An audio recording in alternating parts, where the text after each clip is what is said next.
The angry orange one was less immediately likeable, but his unremitting cynicism and tutting amused John.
This was interesting.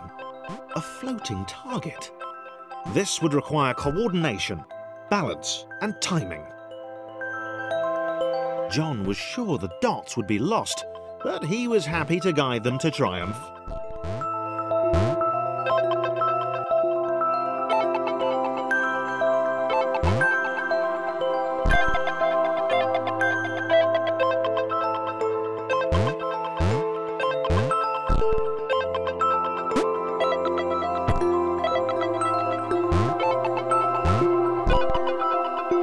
Maybe that's what the dots were for. They were there to extend John's reach, to make his performance even more impressive. John liked the thought. He decided to keep them.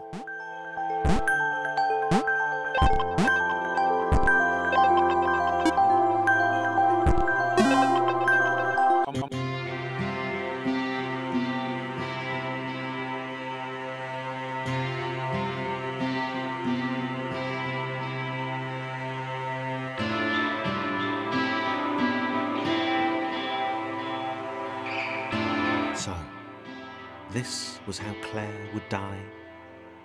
She knew it would happen eventually. She was rubbish at jumping, and she moved slowly. She felt a little like her continued existence was breaking some kind of natural order. The crumbling pillar was a dramatic death, she supposed.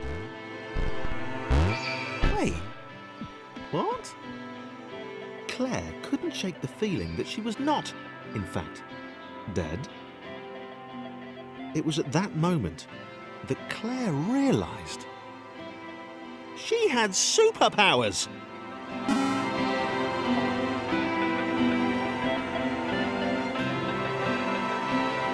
She'd need a cape. There was no getting around that. You couldn't be a superhero without a cape. Claire didn't want confusion. If you saw a cape, that made matters clear. You knew what you were dealing with. Claire was all about communication. And, you know, floating in water, which was her superpower.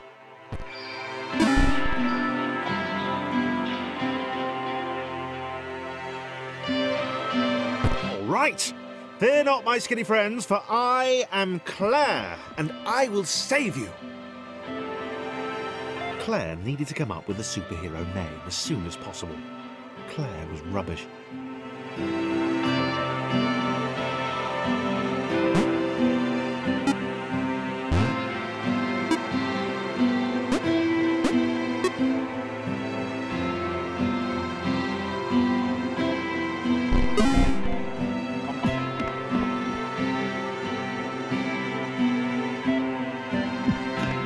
Claire arrived just in time. which was, of course, the perfect moment for superheroes to arrive.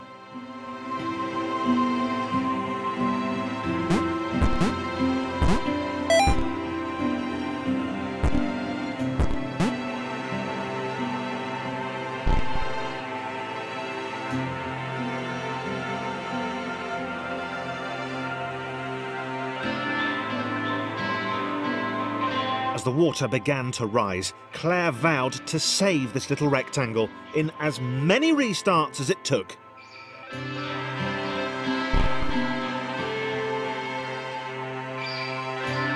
Claire wondered if Thomas would make a good sidekick. Or was she more the lone Avenger type? She'd like that. The sole hero in a world of rectangles and conveniently placed pools of toxic water.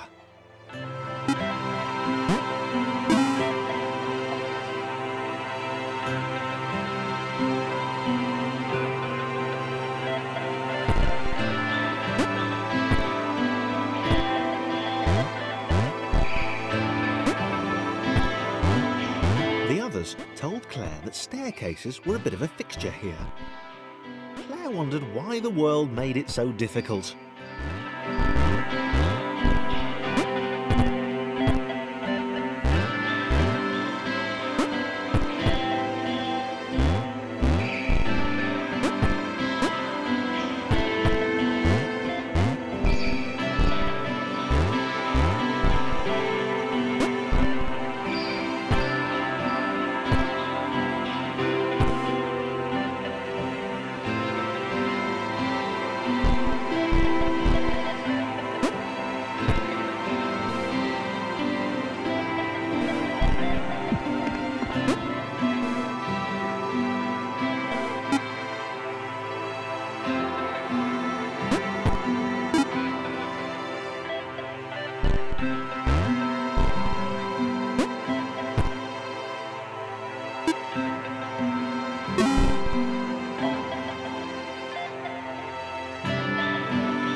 Probably needed a nemesis, a villain who would show their true colours at the worst possible moment, hurting all she held dear.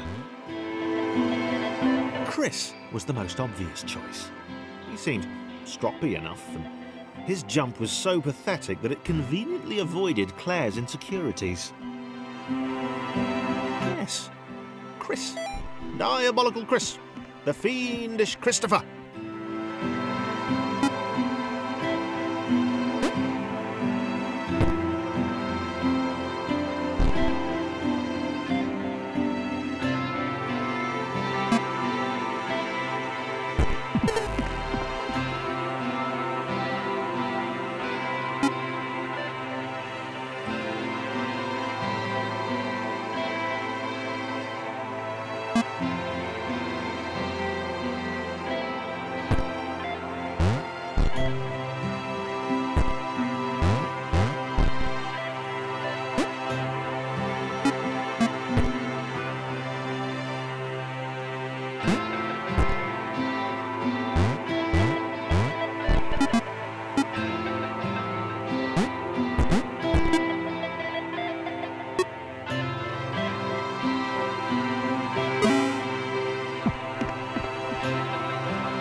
Wait, where had Chris gone? Was he off somewhere, plotting Claire's downfall? If Claire was honest, and she had to be because she was a superhero, this was a troubling turn of events. Still, there were reasonably sized bodies of water to cross.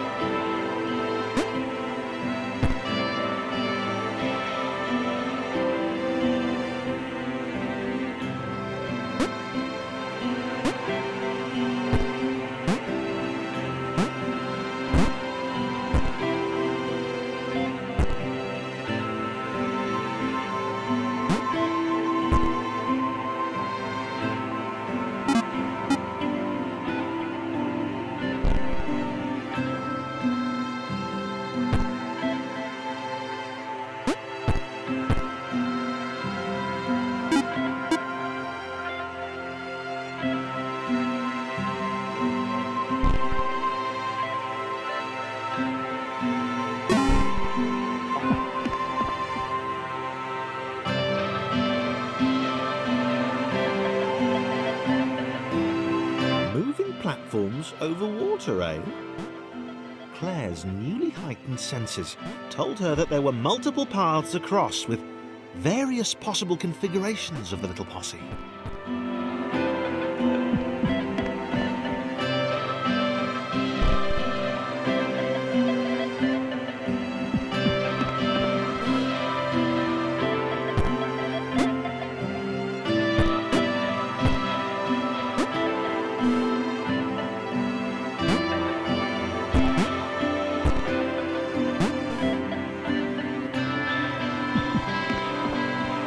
They were doing really well. Claire hoped she could get them all across. John was fully aware he could do this alone. Thomas hoped he'd never have to.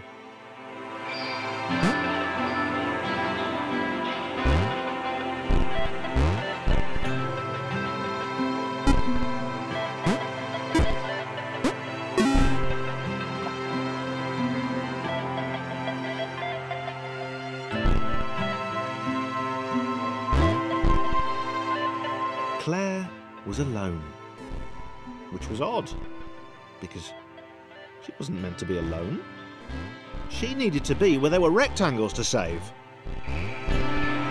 Being the only superhero in a given space kind of defeats the object.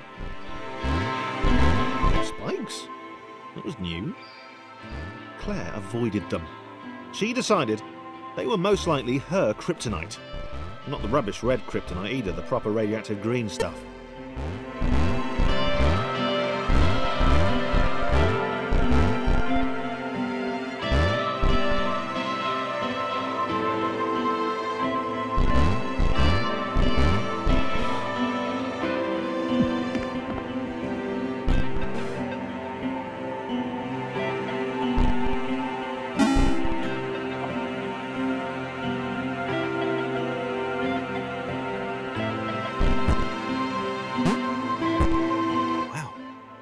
Deja vu. The world was repeating, and this time Thomas was here. Claire felt something had gone wrong. There was a disturbance in the force. Something had altered the matrix. The world was reacting to their progress. It was amassing its forces. It was plotting against them. Claire finally had a nemesis.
Laura was pleased this one was behind a wall.